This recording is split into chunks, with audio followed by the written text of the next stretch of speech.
Gracias, Lucero, por recordarnos que Cristo nació por amor a nosotros. Cosecharás lo que hoy siembres, recogerás tu propia labor. No pienses lo que hoy tienes, piensa quién es tu Señor. Quieres ser un buen siervo de Dios, pero no quieres soportar el proceso. Nadie ha llegado a la cumbre más alta sin sufrir para subir, sin luchar por llegar. Estas son las estrofas de una canción con la que yo pasé mi adolescencia, allí en los 90, que escrita por un líder juvenil de la iglesia donde me tocó dar mis primeros pasos dentro de la vida cristiana en Argentina.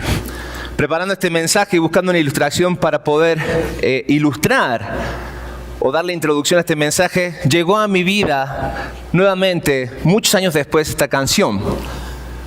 Gracias a la tecnología pude conectar con aquel líder juvenil que invirtió horas, que invirtió tiempo, paciencia en pulir la vida de un joven rústico que no sabía qué es lo que quería, pero que estaba dando sus primeros pasos en el Señor. Y 20 años después pudimos contactarnos, hablar nuevamente y darle las gracias a Dios y a Él por haber creído en mí y haberme dado una nueva oportunidad. Esta es una canción, como bien decía, que escuchaba y escuchaba una y otra vez cuando no sabía qué es lo que Dios quería de mí. Y resonaba en mi mente esta letra mientras preparaba el mensaje. Y, ¿sabes una cosa? Yo siempre he creído en las segundas oportunidades, incluso en muchas oportunidades. Siempre, ¿por qué? Porque siempre que hay una oportunidad, habrá alguien que tenga que luchar o librar una batalla. Cuando empezamos a vivir la vida, van a existir y se van a cruzar nuestras vidas errores. Ahora es interesante porque de los errores aprendemos que nos toca esforzarnos y superarlos para saber que la vida continúa. El problema no es tener errores, el gran problema es no aprender de ellos y seguir indiferentes a ellos como si nada hubiese pasado. Cuando eso ocurre, va a llegar un punto en nuestras vidas que se llama la redención. ¿Por qué? Porque ya vivimos y experimentamos la práctica de la vida, pero es en la redención donde nosotros reconocemos que con nuestras fuerzas no podemos y es necesario acudir a Dios. Antes de seguir adelante y meternos en tema y analizar la escritura, la porción de la palabra de Dios que leímos en esta mañana, quisiera orar. Quiero invitarte a que podamos orar a nuestro Dios para que Él guíe y hable a nuestros espíritus. Señor, te damos muchas gracias porque en esta hora estamos delante de tu palabra y podemos, Señor, decirte aquí estamos listos para escuchar tu voz. Sabemos que tenemos mensajes, que tenemos necesidad de escuchar tu voz y tú tienes un mensaje para nosotros. Prepara nuestros corazones. Oramos en el precioso nombre de Cristo Jesús. Amén y amén. Abramos nuestras Biblias en el libro de Génesis, capítulo 32. Una historia interesante. Los estudios de la Biblia, el estudio de la palabra de Dios nos enseña o nos presentan a Jacob. ¿Pero quién era Jacob? Jacob era hermano gemelo o mellizo de Esaú. Desde el vientre cuenta la historia que estos dos jóvenes o estos dos niños se peleaban dentro del vientre de su madre para ver cuál iba a ser el primero. Nacieron, Esaú fue un hombre de campo, su padre Isaac, siendo Esaú el primero que había nacido, quería bendecir a su hijo Esaú, pero Jacob se le adelantó, era más astuto y contaba con el consentimiento de su mamá. Se le adelantó con un guisado para suplantar a su padre, al papá de ellos, ¿no es cierto? Se adelantó, tomó el lugar de su hermano y tomó para sí la bendición que no le correspondía. A partir de ese evento, Jacob tuvo que salir de su parentela, tuvo que salir de su casa y se había formado un nombre y una fama en su vida. También sabemos que la vida de Jacob no fue fácil, porque quien las hace las paga. Cuando él se enamoró, se encontró con un suegro que vio en Jacob un hombre útil. Y cuando Jacob le dijo que él quería para sí una de sus hijas, el suegro le dijo, sí, adelante, trabaja 7 años y yo te la doy. Dice que llegó el día de la boda y cuando develó quién estaba debajo de ese velo, no era la hija por la cual él había trabajado y estaba enamorado. Entonces el suegro le dijo, mira, tú me dijiste la menor, pero antes está la mayor. Si quieres a la menor son 7 años más. El que las hace, las paga. Tuvo que trabajar 14 años por el amor de su vida. ¿Qué pasaba? Jacob, a pesar de ser alguien que había suplantado, ¿sí?, había hecho una promesa a Dios y él decía, de todo lo que yo reciba, Dios, yo te voy a dar una parte para que tú me bendigas. Y dice la palabra de Dios que todo lo que Jacob tocaba era bendecido. Entonces su suegro encontró en Jacob la bendición y no lo quería dejar ir. Pero un día tuvo que salirse. Y un día, porque la vida da vueltas y siempre te llega al punto que nunca solucionaste. Un día, que fue aquí en Génesis capítulo 32, Jacob tenía que encontrarse con el gran problema en su vida llamado su hermano Esaú. Esaú había jurado matarlo. Pero ¿quién quiere estar enemistado con su hermano? ¿Quién quiere tener problema con su propia sangre? Jacob quería poner un punto final a esto y enfrentar la situación y darle un acabose, un hasta aquí. Y es ahí en el capítulo 32 donde vemos a Jacob, que ya siendo bendecido por Dios se había separado de su suegro, pero sin embargo tenía muchas riquezas. Dice, es tiempo de poner en orden mi vida y acabar con ese Jacob sustituto, con aquel que toda la gente le habla de mí, tiene una mala fama. Necesito cambiar. Y en el capítulo 32 Jacob va a orar a Dios, pidiéndole a Dios por una solución. ¿Y sabes lo que ocurre? Lo que acabamos de leer en el versículo 23. Cuando él se levanta y es consciente de que su hermano viene, porque él mandó antes unos informantes a apaciguar la cosa, porque Esaú ya se venía, le mandó algunos presentes y algunos regalos, pero llegaba la hora y Esaú cada vez estaba más cerca. Jacob tenía que enfrentar su máximo temor, enfrentar a su hermano. Pero es interesante porque en la oración que Jacob hace a Dios, desde el versículo 9 en el capítulo 32, él pide que Dios esté con él y le dé su bendición. ¿Sabes una cosa? Estamos llegando al final del año. Miramos hacia atrás y vemos lo que no podemos hacer y ya no es tiempo de lamentarse, ¿eh? Ya lo que no pudimos hacer, ya no lo vamos a hacer. Siempre es mirando hacia adelante. Y quizás mirar hacia adelante implica mucho temor, mucha incertidumbre, es normal. No sabemos lo que nos depara el año. Sí, tenemos muchos temores y quizás problemas por solucionar. Pero todos los que estamos aquí estamos por un propósito, compartir los unos con los otros, pero venir a buscar de Dios la bendición. Déjame decirte una cosa, la bendición va a llegar, pero va a llegar no sin antes que tú y yo peleemos y luchemos por recibir la bendición. Eso fue lo que le pasó a Jacob y eso es lo que vamos a descubrir en esta mañana. Luchar por nuestra bendición, luchar por nuestra bendición. Y vamos a descubrir algunos puntos importantes a destacar en nuestras vidas de cómo luchar por nuestra bendición. Punto número 1. Las luchas espirituales de la vida se enfrentan en soledad. Completamos ahí. Las luchas espirituales de nuestras vidas se enfrentan en soledad. Cuando Jacob se levantó de mañana, ¿sí?, él mandó a su familia y se quedó solo. Solo porque no solamente quería enfrentar a su hermano Esaú sin saber lo que iba a pasar y quizás tenía miedo, pero solo porque dice que cuando se levantó, en el momento que él se levantó, ¿sí?, dice que se quedó solo y en el versículo 24 luchó con un varón. Luchó con un varón. Empezaron, si él pensaba que el problema consistía en enfrentar a su hermano, ¿sí?, él no entendía o no tenía presente cuál era la cima que él tenía que subir o cómo debía estar preparado para enfrentar y solucionar el problema que era con su hermano. Y el primer paso que él tuvo que dar es quedarse solo. Muchas veces nosotros tenemos peleas en nuestras vidas, tenemos luchas y existen tiempos y decisiones de las cuales no debemos desaprovechar, sino que aprovecharla. Ahora, Jacob había vivido una vida de mentiras y era el momento de tomar una decisión trascendental en su vida. Y Dios permite que él esté solo.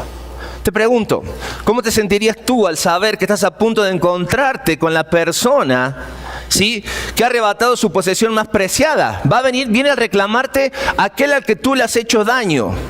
Jacob se había apoderado de la primogenitura de Esaú y ahora estaba en punto de encontrarse con su hermano. Sin embargo, lo primero que hizo Jacob fue acomodar sus pensamientos, arrodillarse delante de Dios y decirle: necesito estar listo. Cuando enfrentas un gran conflicto en tu vida, cuando enfrentas un año, porque vamos a comenzar un año que no sabemos qué nos va a pasar. Es más, el día de mañana, que todavía es 2018, no sabemos qué va a pasar en nuestras vidas. Y es una gran incógnita. Y cuando nos enfrentamos a esa incógnita de nuestras vidas, ¿Qué es lo que nosotros empezamos o debemos hacer? ¿Correr desesperadamente para que el problema no nos alcance? ¿O detenernos y orar a Dios para que Él nos muestre qué es lo que debemos hacer? Pienso en Jesucristo. Jesucristo, cuando enfrentó la cruz, la batalla espiritual más grande que Él tuvo que enfrentar, llevó consigo a algunos discípulos y les dijo: quédense aquí que yo voy a estar a solas con mi Padre. Y Él dijo: Padre, si es posible, pase de mí esta copa, pero no se haga mi voluntad sino la tuya. Jesucristo, siendo Dios, tuvo que estar a solas con su Padre para develar la voluntad de Dios para su vida, para asumir lo que Dios tenía preparado para Él. Pensamos en hombres de Dios, el apóstol Pablo. Dios le puso en estate quieto y lo puso en la cárcel solo, húmedo, para prepararlo para lo que él no sabía, que hoy disfrutamos. La mitad de la palabra de Dios está escrita por el apóstol Pablo. Primera de Timoteo, capítulo 6, versículo 12, esto escribió Pablo y dice así, me acompañan a leerlo, dice: pelean la buena batalla de la fe, echa mano de la vida eterna, a la cual asimismo fuiste llamado. Es decir, que las peleas son inevitables, hay que pelearlas, hay que enfrentarlas. Cuando Jacob quedó solo, hizo pasar su familia adelante, ¿sí? Él sabía que lo que seguía era reclamar a Dios por lo que él tanto quería, la bendición, que en ese caso era una solución para con su hermano. Muchas veces las personas que tú consideras importantes en tus vidas, Dios hace que se salgan, que ya no estén a tu lado. Y la culpa no es de Dios, sino lo que Dios está haciendo es prepararte porque Él quiere tratar contigo a solas. Dice la palabra de Dios en Mateo capítulo 6, versículo 6. Todos juntos me ayudan a leer, dice: mas tú, cuando ores, entra en tu aposento y cerrada la puerta, ora a tu Padre que está en secreto.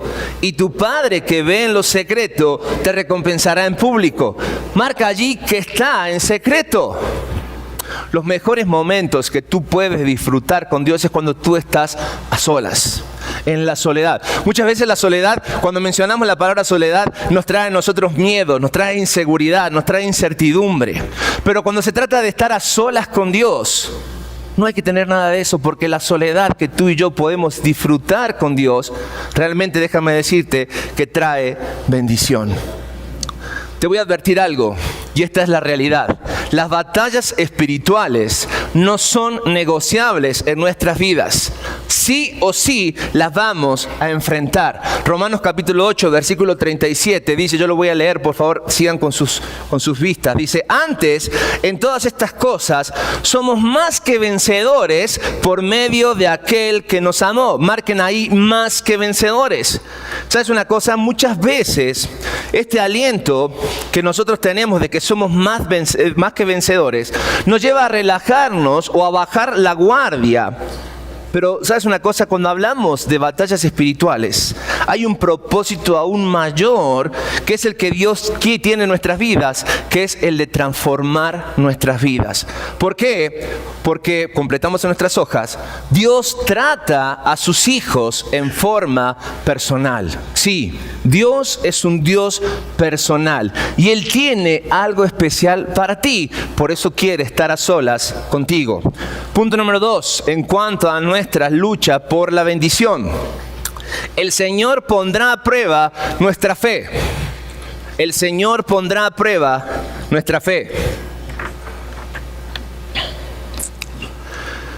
El relato dice que cuando pareciera que el varón no podía contra Jacob, porque la lucha que Jacob le presentaba a aquel varón, que aquel varón no es otra cosa más que una cristofanía. ¿Qué es esto? Es la manifestación de Dios a través de un cuerpo antes que Jesucristo llegara a este mundo. ¿Sí? Él estaba librando una lucha con un ente espiritual, el cual había tomado forma de hombre, sí, y la lucha era encarnecida, era dura. Y dice que aquel varón no podía contra Jacob. No era que le estaba ganando, sino que no podía. La lucha era, pareciera que Jacob era duro de cabeza, ¿eh? Y dice que en un momento aquel ser tocó la parte del muslo de Jacob, ¿sí? y así pudo quebrantar en algo su voluntad. Ahora déjame decirte que los especialistas dicen que no hay mayor dolor que cuando la cabeza sale de su lugar. Lo puedo experimentar, lo experimenté hace unos años en carne propia, cuando mi pierna, no me acuerdo si era izquierda, ya no me acuerdo cuál es, ¿sí? Se giró completamente, se salió del lugar la cabeza del fémur, y hay un pequeño tendón que sostiene la cabeza del fémur en la cabeza, que ese tendón no es para nada elástico, ¿sí?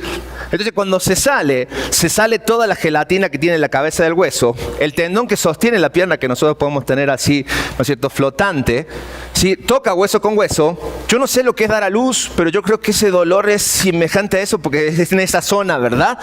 Pero fue un dolor que yo no me acuerdo mucho porque casi pierdo el conocimiento, si no es que el orgullo no me dejó desmayarme, pero fue muy duro el dolor. Y es un dolor que no quiero volver a experimentar. Y es un dolor que luego deja secuelas. Porque quieren saber cuándo va a llover, pregúntenme. Porque cuando va a cambiar el clima, después me duele la cadera, ¿verdad? Te deja secuelas, te dejas marcas. Pero es un dolor para que te acuerdes que ya no tienes edad para hacer cosas que tu edad no te permite, ¿sí? Y a Jacob le pasó algo así. Tocó aquel lugar y le provocó un dolor muy fuerte. Jacob quería detener a aquel varón. Jacob estaba reclamando, ¿sí?, lo que el varón tenía para darle.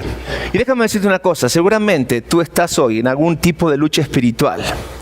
Y quizás es por tu bendición. Quizás tú estás luchando espiritualmente porque quieres en tu vida sanidad. Estás luchando espiritualmente porque quieres la restauración de tu familia. Estás luchando porque quieres la restauración de tu matrimonio.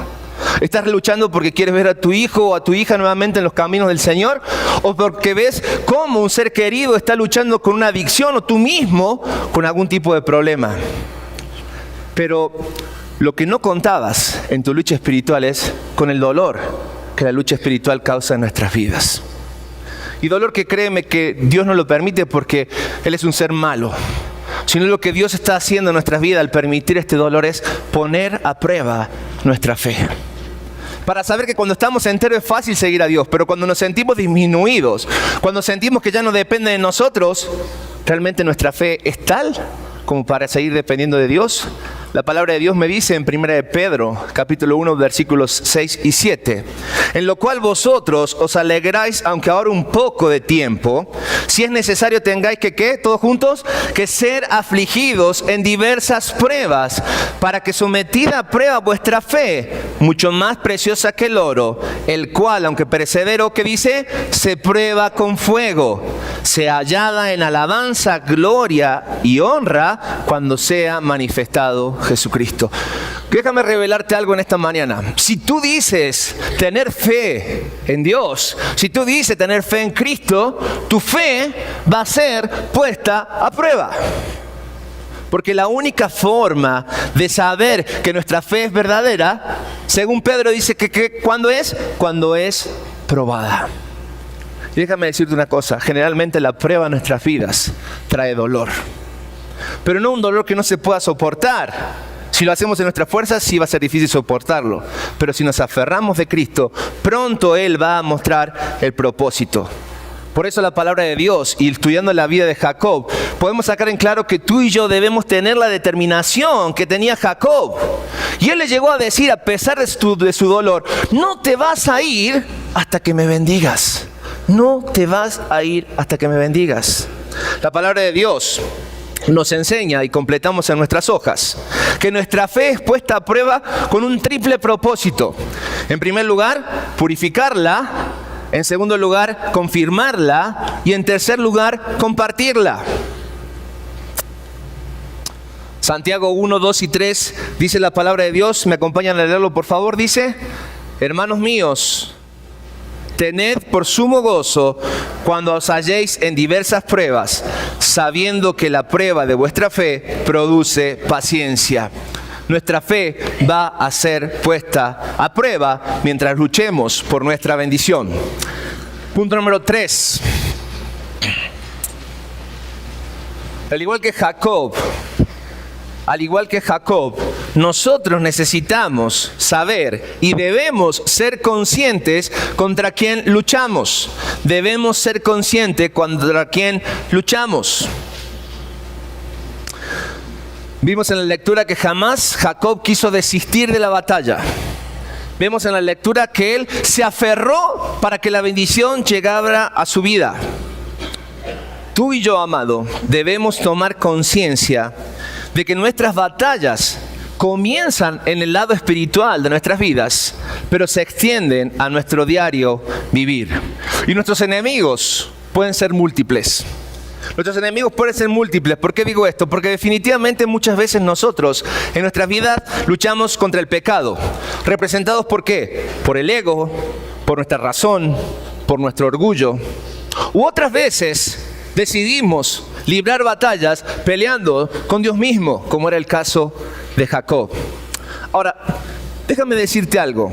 De las pocas certezas que tengo para el 2019, porque si supiera qué va a pasar el próximo año no estaría aquí, estaría vendiendo quizás promesas, ¿sí? Lo que te puedo decir que el 2019 va a traer a nuestras vidas incertidumbre. Sí, es que ya no se plantó en nuestro corazón. ¿Por qué? Porque vemos y que no vemos claridad ni en lo social, ni en lo político, ni en lo económico. Y eso empieza a trastornar o a trastocar nuestra seguridad y no vemos claro. Pero dijimos que Dios permite las pruebas en nuestras vidas para que crezcamos, para que nos aferremos, para que como Jacob demandemos de las bendiciones de Dios. Pero déjame decirte que la solución no está en que tú en el 2019 tengas como propósito convertirte en un gran religioso o una gran religiosa, ¿sí? Donde hagas quizás mandas con Dios o promesas que luego no puedas cumplir.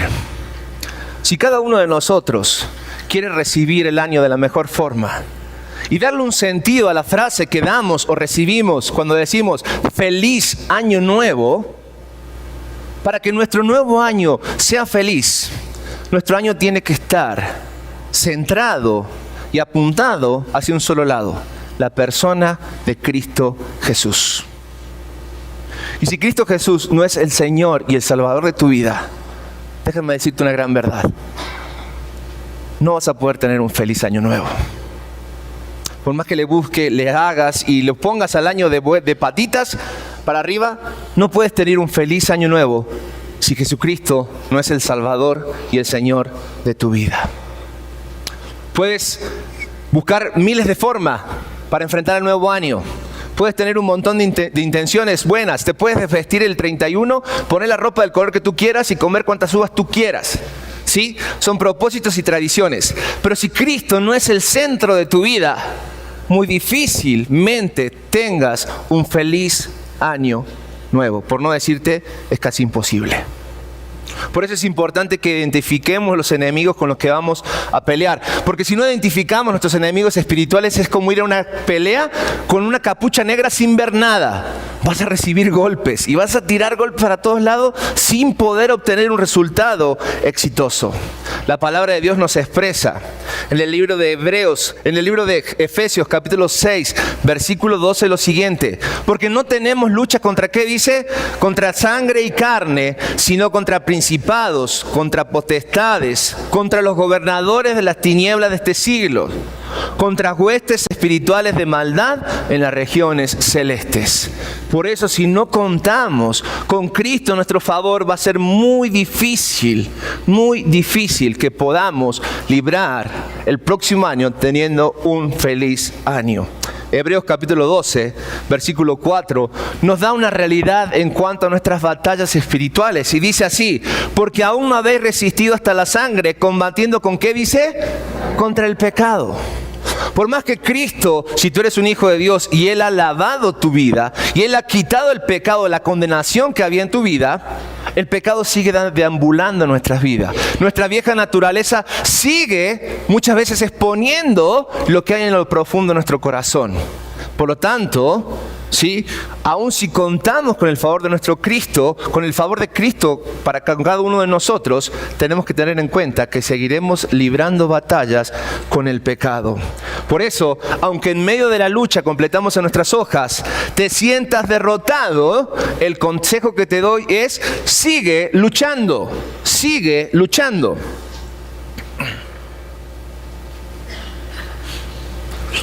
Y así llegamos al cuarto punto en nuestra lucha por la bendición. Y el cuarto punto es: al final la lucha siempre produce cambios. La lucha siempre produce cambio. Luego de que Jacob lucha con aquel varón, ya no fue el mismo. Ya no fue el mismo. Hubo cambio en sus vidas. Y lo maravilloso de nuestro Dios es que cuando luchamos con fe por nuestras bendiciones, no solamente Él nos da la bendición, sino que el proceso de lucha nos transforma, nos hace diferente, y de toda lucha espiritual tú y yo salimos fortalecidos. Y cuando nos damos cuenta de que las debilidades Dios las transformó en nuestras fortalezas, los cambios comienzan. Y es lo que dice la palabra de Dios en 2 de Corintios capítulo 12, versículo 10, todos juntos, que dice: por lo cual, por amor a Cristo, me gozo en las debilidades, en afrentas, en necesidades, en persecuciones, en la angustia, porque cuando soy débil, entonces soy fuerte. Marca ese propósito como nuevo año: cuando soy débil, entonces soy fuerte. ¿Qué es lo que sufre cambio? Lo primero que notamos en la vida de Jacob y en nuestras vidas, que lo que producen cambios es que nuestras vidas son cambiadas. Completamos ahí. Nuestras vidas son cambiadas. A Jacob le cambió el nombre. Ahora ya no se iba a llamar más el suplantador, sino ahora se iba a llamar el que luchó con Dios. Qué nombre interesante, qué cambio de vida para Jacob. De ser el que suplantó, el que mintió, ahora es el que luchó con Dios. También cambió su forma de caminar, nunca fue la misma. Dice que él se fue cojeando, acordándose y teniendo la marca de lo que había significado una lucha espiritual en su vida. ¿Sabes una cosa? A través de la palabra de Dios vemos otros cambios de nombre, como lo fueron en Abraham, en Sara, en Pedro y en Pablo y en tantas otras personas que Dios llamó. Generalmente cuando Dios llamaba a una persona, cuando llama a una persona, cambia su nombre. Porque déjame decirte una cosa: si Dios te está llamando en esta hora, también va a cambiar tu nombre. Porque si tú hoy respondes al llamado de Dios para salvación, vas a dejar de ser no solamente un muerto en vida y vas a tener vida, sino que vas a dejar de pasar a ser un desconocido para transformarte en hijo de Dios. Y ostentar el título de hijo de Dios no es para cualquiera, solamente para los que su Padre reconoce. Cuando tú te enfrentas y peleas la batalla con Dios o cualquier batalla espiritual, siempre va a haber cambios en nuestras vidas. Por eso Dios hoy, el mismo Dios que peleó con Jacob y que quizás hoy está librando en tu vida una lucha espiritual en tu corazón, porque estás dudando qué hacer con el llamado de Dios, déjame decirte que Dios también quiere cambiar tu vida. Y esa vida que no tiene vida, la quiere cambiar por una vida de abundancia. Y no de abundancia en cosas materiales, sino de abundancia en una vida que no se va a acabar. Una vida que va a concluir o va a comenzar el día que tú cierres los ojos o Cristo venga a este lugar por sus hijos y va a trascender en forma eterna. ¿Qué vas a hacer con el llamado de Dios en esta hora de tu vida? ¿Vas a dejarla pasar porque quizás hay tiempo? Porque quizás falta poco para el nuevo año, déjame terminar el 2018 reventándome una cañita más al aire y después veo qué hago con Dios. La palabra de Dios es clara y dice: quizás no haya mañana. Él quiere cambiar y transformar tu vida. ¿Cómo me doy cuenta que esos cambios ocurren en mi vida? Simple. Igual que cuando tú te das cuenta, los años pasan, ¿no? ¿Y qué es lo que te acusa que los años pasan? Cuando te miras a un espejo. Por eso en muchas casas ya no hay espejos, ¿verdad? O cada vez el espejo se achica más, para que nos acuse menos de todo lo que hemos cambiado. Con la palabra de Dios, con nuestra vida en Dios pasa lo mismo. Nosotros, dice la palabra de Dios en Corintios, capítulo 13, versículo 8: por tanto, nosotros todos, mirando a cara descubierta como en un espejo la gloria del Señor, ¿qué dice? Todos juntos: somos transformados de gloria en gloria en la misma imagen como por el Espíritu del Señor. Cuando tú te ves en el reflejo de la palabra de Dios y en el reflejo te dice que tú cada día te pareces más a Cristo, eso quiere decir que los cambios están causando efecto en tu vida. Pero no solamente sufren cambio nuestras vidas, sino que al igual que Jacob, sufre cambio nuestro entorno. ¿Por qué? El pueblo no fue ajeno, completamos ahí nuestras hojas, sufre en cambio nuestro entorno. el pueblo no fue ajeno a lo que Jacob tuvo que librar en cuanto a la batalla. El lugar donde se libró la batalla tampoco se la llevó de gratis porque cambió el nombre. Ahora se llama, dice la palabra de Dios, que ese lugar Jacob le puso como nombre Peniel. ¿Sí? Y ¿sabes una cosa? Lo más interesante es que cuando Cristo transforma nuestras vidas y cambia nuestro entorno, los cambios pueden ser visibles. Sí, claro. ¿Cómo? Porque cuando Cristo comienza a cambiar tu vida y a transformar tu entorno, los cambios se tienen que ver en tu familia. Los cambios se comienzan a ver con tu pareja. Los cambios se comienzan a ver con tus hijos. Los cambios se tienen que ver en tu entorno de trabajo. Porque si tú dices ser un hijo de Dios que realmente ha sido transformado y cambiado por Dios y ha dejado lo pasado para vivir lo nuevo que Dios te da, debe de notarse. Si no lo haces por vergüenza, déjame decirte una cosa. Cuando Cristo subió a la cruz, dejó la vergüenza abajo. Y Él padeció los clavos por ti y por mí, a pesar de ser avergonzado en una cruz que Él no merecía. Por lo tanto, cuando pienses en vergüenza, piensa en Cristo. Piensa en Cristo. No seas un cristiano de la secreta. No seas un cristiano de domingo. Desafiémonos a ser cristianos los 365 días del año, las 24 horas del día, provocando así los cambios que una lucha espiritual no solamente genera en mí, sino que también debe generar en nuestro entorno. Tanto es así que cuando el primer hombre pecó y nos acusa allí, Romanos capítulo 5, versículo 12, cuando dice: por tanto, como el pecado entró en el mundo por un hombre, y por el pecado la muerte, ¿qué dice todos juntos? Así la muerte pasó a todos los hombres, por cuanto todos pecaron. Y ese todo nos incluye, ¿sí? Si hay algo que heredamos en forma de nuestros padres, es el pecado en forma directa. No la salvación, sí el pecado. Pero ¿sabes una cosa? Es interesante porque, sin embargo, esto fue necesario, que el hombre pecara, ¿para qué? Para que nosotros podamos celebrar la Navidad. Porque vimos la semana pasada que la Navidad es Cristo. Que la Navidad es Cristo llegando al mundo para solucionar y para nuevamente establecer una comunión entre Dios y los hombres. Imposible en forma natural, posible a través de un niño naciendo en un pesebre y muriendo en una cruz.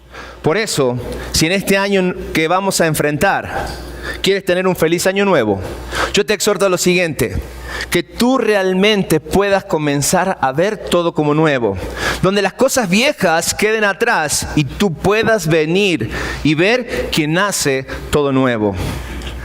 Un feliz año nuevo te deseo, donde tú aprendas que las batallas ya no las vas a librar solo en tu fuerza, sino que a partir de hoy tendrás la certeza de que Dios pelea contigo.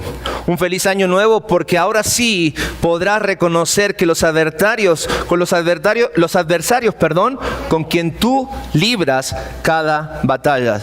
Un feliz año porque tu esperanza ya no está puesta en las cosas de este mundo, sino que has entendido tu condición de pecador. Y ese es el deseo de mi corazón, que hoy te puedas rendir al llamado de Cristo y así realmente puedas darte a ti mismo un feliz año nuevo. Romanos 5:8 es la mejor lectura para recordar qué es lo que nos espera, porque lo que Dios hizo a favor nuestro, que dice: mas Dios muestra su amor para con nosotros, en que siendo aún pecadores, Cristo murió por nosotros. Amados, Cristo es el secreto para un feliz año nuevo. Esto es palabra de Dios. Dios nos bendice. Oramos. Señor, gracias por Cristo. Gracias por la cruz. Gracias porque a través de Cristo podemos liberar batallas y reclamar nuestras bendiciones. Señor, no pedimos no pelear, sino que pedimos ser fuertes para enfrentar las batallas tomadas de la mano de Cristo. Y Padre Santo, en esta hora quiero rogarte especialmente por aquellas personas que tú en especial en esta mañana estás llamando. Aquellos corazones que tú estás tocando, quebrantando, que ellos realmente, Señor, puedan dejar de luchar esta batalla, rendirse ante aquel que puede darle la victoria y que pueda asegurar un feliz año. Oramos en el nombre precioso de Jesucristo. Amén y amén. Dios nos bendice.